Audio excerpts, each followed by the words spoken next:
Bonsoir David Mobio, mesdames et messieurs, bonsoir.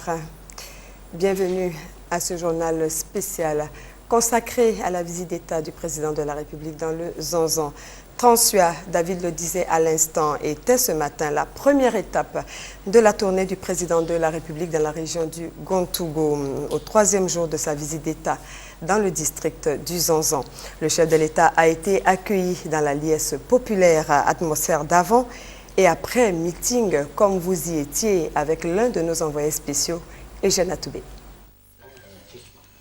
De leur village, de leur campement, ils se sont débrouillés comme ils le pouvaient pour rallier Transua. Certains s'y sont rendus à pied, d'autres en bicyclette. Nombreux de ceux qui ont pu effectuer le voyage ont dû faire contre mauvaise fortune bon cœur. Leur motivation était profonde. Je venais avec une moto. C'est la visite qu'on attendait du président depuis fort longtemps. Comme on a tant souhaité ça, on a prié pour qu'il vienne. Donc on a entendu qu'il était là, il fallait qu'on vienne pour l'entendre. C'est une personne qui tient à sa parole. Tout ce qu'il a eu à dire avant les élections, vraiment, il est en train d'aller dans les projets pour obtenir ses buts. Nous sommes à la sortie de la ville, en face de l'hôpital de Transua, 1 heure avant le meeting. La mise en place pour l'accueil du président de la République est déjà achevée. Sur le parcours du lieu d'atterrissage de l'hélicoptère présidentiel jusqu'au lieu du meeting, les élèves venus des établissements primaires et secondaires de Transua formaient une aide d'honneur. 10h40, Alassane Ouattara arrive à Transua. Quelques instants plus tard, un détachement des forces républicaines de Côte d'Ivoire lui rend les honneurs militaires au son de l'harmonie de la gendarmerie nationale. Aussitôt passé ce moment solennel, le président de la République salue les personnalités militaires et civiles, les autorités administratives et les élus. Puis, il prend un bain de foule, expression de l'homme du peuple venu à la rencontre et à l'écoute du peuple. Le meeting de Transua est un symbole. Ça nous a fait un grand plaisir en tout cas de le recevoir chez nous ici. C'est notre président, on l'aime et on l'adore toujours. Nous espérons que le chef de l'État qui est venu nous mobiliser pour la réconciliation va nous aider à ce que tous les fils de Transua et d'Assuré, comme une seule personne, se mobilisent pour développer la région propre.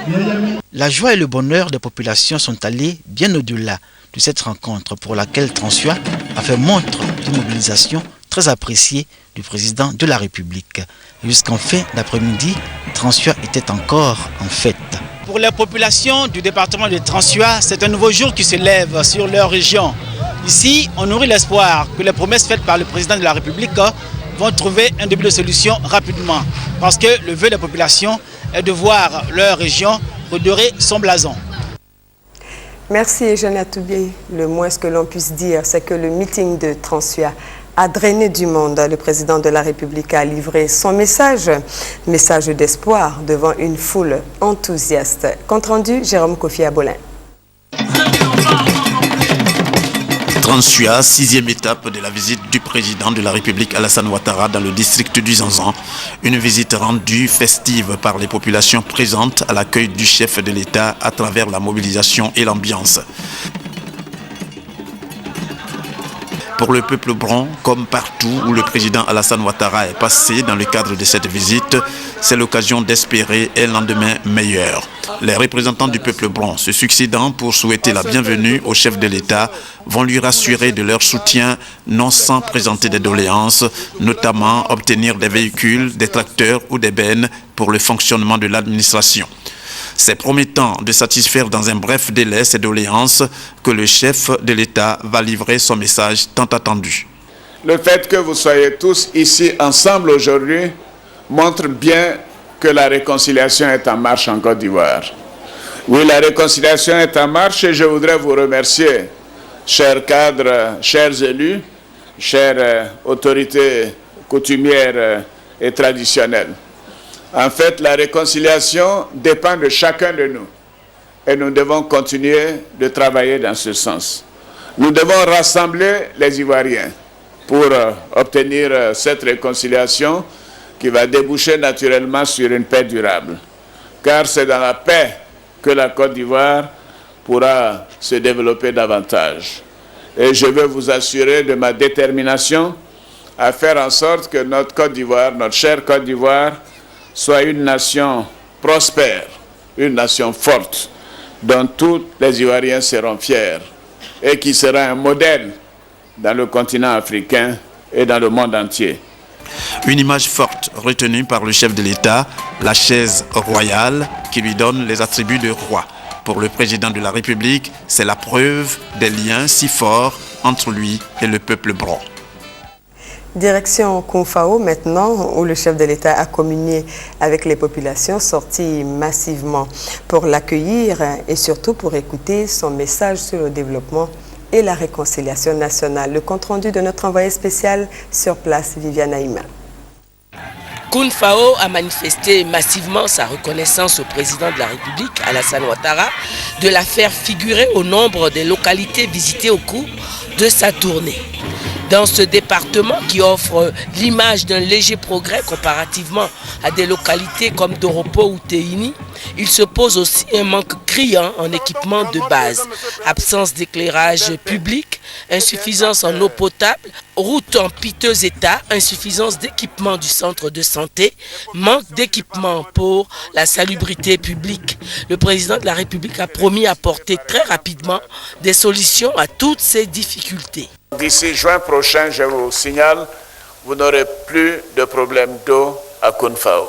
Et à la fin de l'année prochaine, les problèmes d'électricité également seront résolus. Et pour le domaine de la santé, Madame le ministre, il vous appartient de voir un peu ce qu'il y a lieu de faire pour le district sanitaire qui a été supprimé. Les médicaments ont été distribués et nous comptons également rénover et construire des structures sanitaires et les centres de santé pour que personne n'ait à se déplacer plus de 5 km pour trouver un centre de santé. En matière de salubrité, vous avez souhaité l'acquisition d'un tracteur et d'une remorque. Je vous dis que cela sera chose faite dès le mois prochain. Nous avons à remettre en état certaines routes qui relient des différents points et nous avons des reprofilages à faire. Kounfao et Tanda, nous avons prévu un investissement de plus de 100 milliards sur les années à venir de mon mandat. Le président de la République a lancé un appel à la réconciliation pour la construction d'une Côte d'Ivoire forte, prospère et démocratique. 4 véhicules de type 4x4 affectés à la police et à l'autorité préfectorale et 11 millions de francs constituent le don du président de la République à Kounfao.